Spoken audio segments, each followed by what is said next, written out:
ಹೆಂಗಿದೆಯಾ? ಏನು ಹೊಸ ಬಸ್ ಓಹೋ, ನಂಗೆ ಗೊತ್ತಣ್ಣ, ಇವತ್ತು ದೀಪಾವಳಿ ಹಬ್ಬ.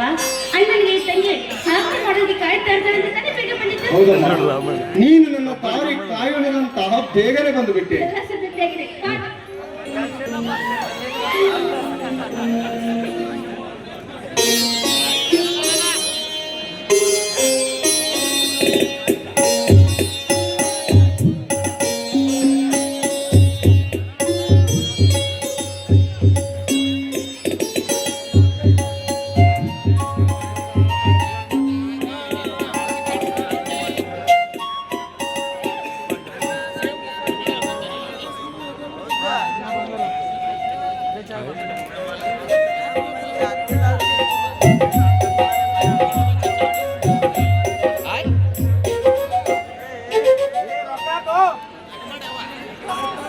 ನನ್ನ ಬಂಗಾರ ತಂಗಿ ಬಾಳೆಲ್ಲವೂ ನಡೆಯಾಡಲಿ, ಸುಖ ಸಂತೋಷ ಮನನಲಿದಾಡಲಿ, ಬಾಳುಗಾಯಾಗಲಿ, ದೈವ ತಂದಂತವರ ನೀನು ಈ ಅಣ್ಣಗೆಂದು, ದೈವ ತಂದಂತವರ ನೀನು ಈ ಅಣ್ಣಗೆಂದು.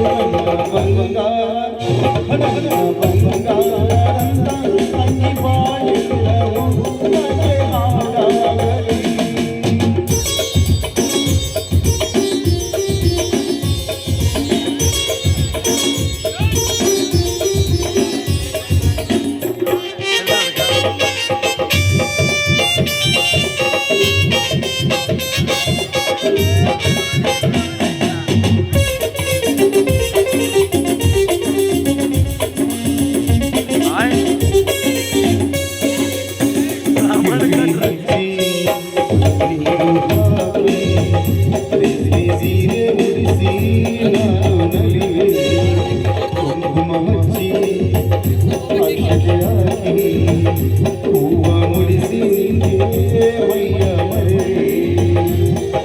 ತಂಗಿರಿನನ್ನು ಶ್ರೀಗಂಗದಿ ಮಂಚದಿ ಮಲಗಿಸುವೆ, ಜೋಗುಳ ಆಡಿ ಪಕ್ಕದಿ ಕುಳಿತು ಗಾಳಿಯ ಬೀಸುವೆ, ನಾ ಗಾಳಿಯ ಬೀಸುವೆ. ನನ್ನ ಬಂಗಾರ ಬಂಗಾರದಂತ ತಂಗಿ ಬಾಳೆಲ್ಲವೂ ನನಗೆ ಹಾಡಾಗಲಿ.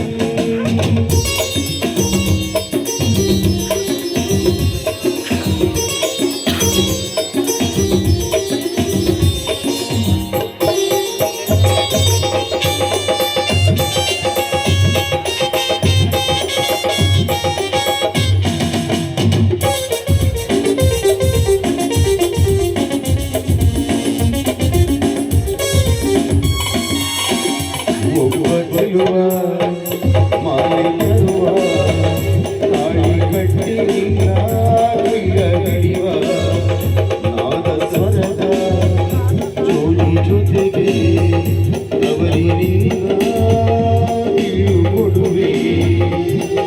ನೀನು ನಡೆಯುವ ದಾರಿಗೆ ನಾನು ಹೂವನ್ನು ವಾಸುವೆನು, ಸಾಮಲೋಕದಲ್ಲಿ ಧರ್ಮನೆ ಮಾಡಿ ಹರ್ಷದಿ ಆದೆನು, ನಾ ಹರ್ಷದಿ ಕುಣಿಯುವೆನು. ನನ್ನ ಬಂಗಾರ ಬಂಗಾರದಂತ ತಂಗಿ ಬಾಳೆಲ್ಲವೂ ನನಗೆ ಹಾಡಾಗಲಿ.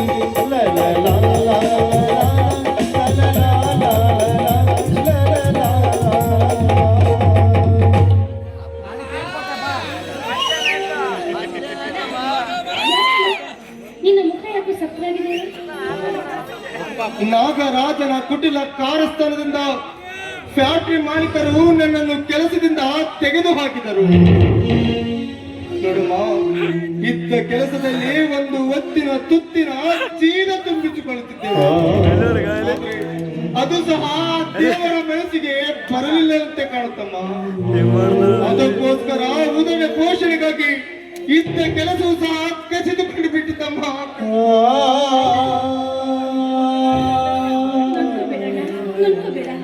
ಹುಟ್ಟಿಸಿದ ದೇವರು ಹುಲ್ಲೆ ಒಂದು ಮೇಯಿಸೋದಿಲ್ಲ. ಈ ಕೆಲಸ ಹೋದ್ರೆ ಮತ್ತೆ ಬೇರೆ ಕೆಲಸ ಹುಡುಕಿದ್ರಾಯ್ತು. ಆ ದೇವರು ಮೈಲಿ ಕಸು, ರಕ್ತೆಯಲ್ಲಿ ಶಕ್ತಿ, ಬುದ್ಧಿಯಲ್ಲಿ ಯುಕ್ತಿ ಕೊಟ್ಟಿದ್ದಾನೆ ಅಂದ್ಮೇಲೆ ಇನ್ನೊಬ್ಬರು ಕೈ ತಿಕ್ಕಿನ ಹಸಿವಾಗಿ ನಾವು ಯಾಕೆಲ್ಲ ಮಾಡ್ಬೇಕು? ನಿಜ ತಂಗಿ, ನಿನ್ನ ಮಾತು ನಿಜ. ಬೇರೊಂದು ಕೆಲಸ ಸಿಗವರೆಗೂ ಹೊಟ್ಟೆ ಗತಿಯೇನಮ್ಮ. ಇಂದಿನ ಕಾಲದಲ್ಲಿ ಒಂದು ಹೆಣ್ಣಿಗೆ ಒಂದು ಗಳ್ಳೆ ಗಂಡ ಸಿಗುವುದು, ಗಂಡಿಗೊಂದು ಒಳ್ಳೆ ನೌಕು ಸಿಗುವುದು ಬಹಳ ದುಸ್ತರವಮ್ಮ. ಹೋಗ್ಲಿ ಬಿಡಮ್ಮ, ಪಾಲಿಗೆ ಬಂದದ್ದು ಪಂಚಾಮೃತ ಅಂತ ಅನುಭವಿಸಿದರಾಯ್ತು.